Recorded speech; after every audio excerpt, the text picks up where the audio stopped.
제목이 네. 이제 윈터 포에트리잖아요. 네네. 제목도 약간 좀 혜성 씨랑도 잘 어울리는 그런 느낌이 그런가요? 드는데요. 네. 이번 앨범에 대해서 좀 약간 소개를 해드릴까요? 일단은 말 그대로 그 윈터 포에트리 겨울의 시라는 제목이에요. 네네. 그래서 좀 겨울에 어울리는 좀 그런 겨울과 좀 어울리는 그런 감성, 네. 좀 쓸쓸함들 그럼 전체적으로 좀 발라드들이 주가 되나요? 예, 조금은 좀 쓸쓸한 느낌이 많이 나는 그런 분위기 앨범이고 네. 이번 앨범도 굉장히 개인적으로 굉장히 만족을 하고 너무 좋아하는. 혹시 약간 좀 뭐 캐롤 분위기 나는 듯한 느낌? 아니요, 일부러 처음에 이제 빼셨어요? 앨범을 만들 때 네. 이제 겨울에 나오니까 그럼 이번에 좀 겨울을 좀 겨냥을 해보자라고 얘기를 했는데 네. 오히려 너무 유치하게 막 겨울 앨범이라고 그래서 막 캐롤 느낌 나고 뭐 가사도 뭐 계속 처음부터 끝까지 겨울 눈 뭐 종소리 이러면 너무 유치할 것 같아서 최소화했던 것 같아요. 그런 가사라든지 어떤 악기 소리까지도 네. 좀 최소화하되 네. 느낌은 곡자적 느낌은 겨울 느낌 나게끔 이렇게 준비를 해봤는데 네. 네. 한 3월까지는 버틸 수 있겠네요, 이걸로. 일단은. 그렇죠. 한 3월 정도까지. 요새 너무 빨리 변하잖아. 너무 더운 여름엔 좀 안 어울릴 수 있겠지만 2주, 3주면은 뭐 한 곡, 두 곡은 금방 이렇게 그렇죠. 잊혀지고 예. 또 이렇게 사랑받고 빨리 또 다른 노래를 이렇게 변해가는데 네. 뭐 신혜성 씨의 이번 앨범 같은 경우에는 겨울에 이 추위가 다가기 전까지는 네. 여러분들이 계속 들어도 네. 좋을 것 같다는 생각이 듭니다. 아유, 그렇습니다. 자, 이쯤에서 이제 수피를 만나봐야 되는데요. 네. 저희 수피 콘서트 하면은 이제 수피를 계속 이제 소개해드리고 네, 읽어드리는 시간인데 평소에 어때요? 좀 책을 좀 가까이 하는 편이신가요? 네. 거짓말하면 안 되니까 사실 잘 못 읽는 편인데 네. 얼마 전에 제가 다른 방송 라디오 프로그램 나갔었는데 이제 뭐 이렇게 방송을 하다가 중간에 퀴즈 같은 게 있더라고요. 네. 그래서 그걸 하다가 제가 맞춰서 상품으로 책을 3권을 받았어요. 그래서 굉장히 민망했던.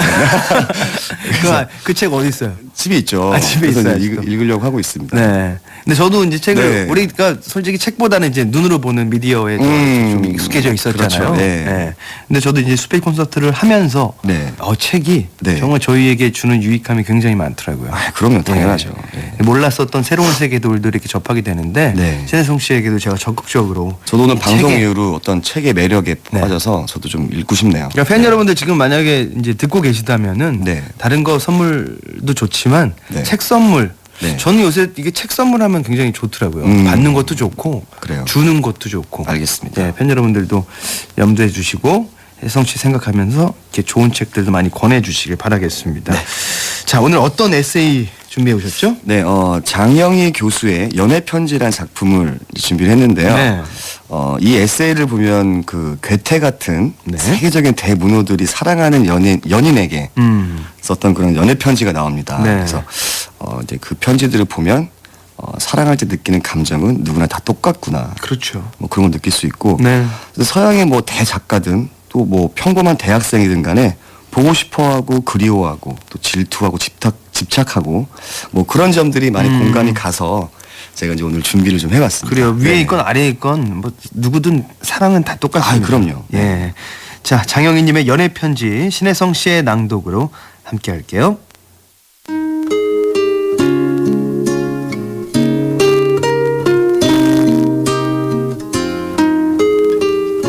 오늘 오후 내가 강의하는 영문학 작문 시간의 주제가 문학 작품이 갖는 톤, 즉 분위기나 목소리였는데 교과서에 사랑의 톤의 예로 짤막한 사랑 고백의 글이 나왔다. 나는 학생들에게 실제 남자친구나 여자친구, 또 없는 사람들은 상상 속에 그리는 남자친구나 여자친구에게 연애 편지를 써보라고 했다.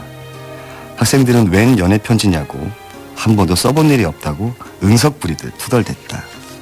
그러나 조용하고 로맨틱한 음악을 틀어주자 나는 그들의 여린 마음이 금세 소중한 사람들에게 달려가는 걸 알 수 있었다. 쉬는 시간에 학생들의 편지를 대충 훑어보았다. 내키지 않으면 이름을 적지 말라고 했지만 모든 편지에는 보내는 사람과 받는 사람의 이름이 적혀 있었다. 영어로 쓴 편지지만 몇 개만 번역해 소개해본다.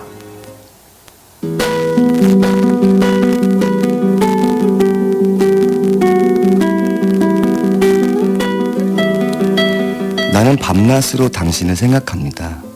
거리를 걸으면 사람들 사이에서 당신 모습이 보입니다. 책을 읽을 때는 페이지를 넘길 때마다 당신의 얼굴이 있습니다. 오늘 아침엔 길을 가다 돌부리에 걸려 넘어졌는데 가로수에서 떨어진 노란 은행잎 속에서 당신의 얼굴을 보았습니다. 사랑하는 당신, 어젯밤 다시 전화했지만 당신은 집에 없었습니다. 사흘이나 당신의 웃는 모습을 보지 못했고 이틀이 지나도록 당신의 달콤한 목소리를 듣지 못했습니다. 이제는 당신이 나를 사랑하지 않을까봐 두렵습니다. 내 가슴 속에 고통을 느낍니다. 당신과 함께 별을 바라보았던 그 여름날을 기억합니다. 결코 떠나지 않겠다고 약속했으면서도 당신은 약속을 어겼습니다.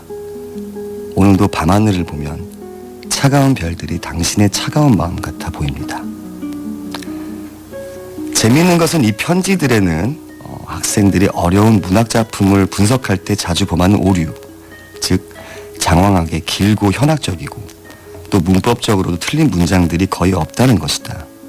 아니, 그 편지에 담긴 순수하고 깨끗한 감정, 그리고 아름다운 사랑의 톤은 위대한 작가들의 연애 편지에 견주어도 결코 뒤지지 않는다.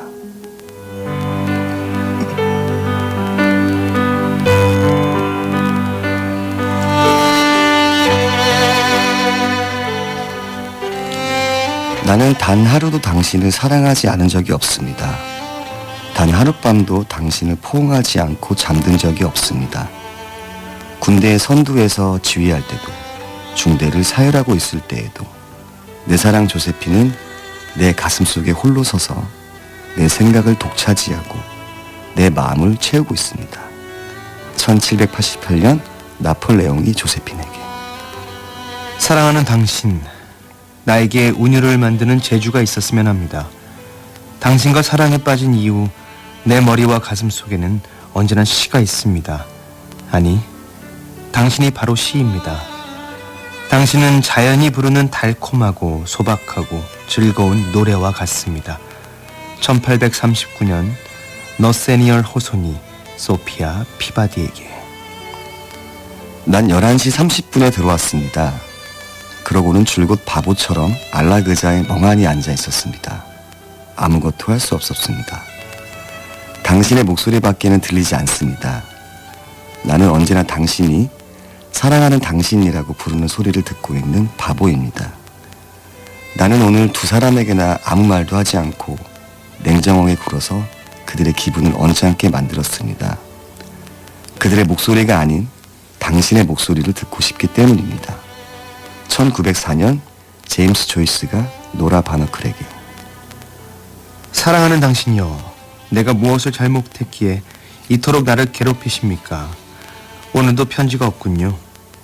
첫 번째 들어오는 우편에도 두 번째 우편에도 말입니다. 이토록 나의 마음을 아프게 하시다니요.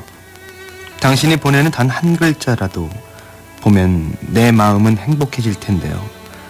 당신은 내가 실증이 난 것입니다. 그 외에는 다른 이유를 생각해낼 수가 없군요. 1912년 프렌치 카프카가 펠리스 바워에게. 눈과 서리 사이에서 꽃 한 송이가 반짝입니다. 마치 내 사랑이 삶의 얼음과 악천후 속에서 빛나듯이 어쩌면 오늘 가게 될지도 모르겠습니다. 난 잘 있고 마음도 편안합니다. 그리고 어제보다 오늘, 오늘보다 내일 당신을 더 사랑합니다. 1780년 요한 몰프강 폰 괴테가 샤를로테 폰슈타인에게.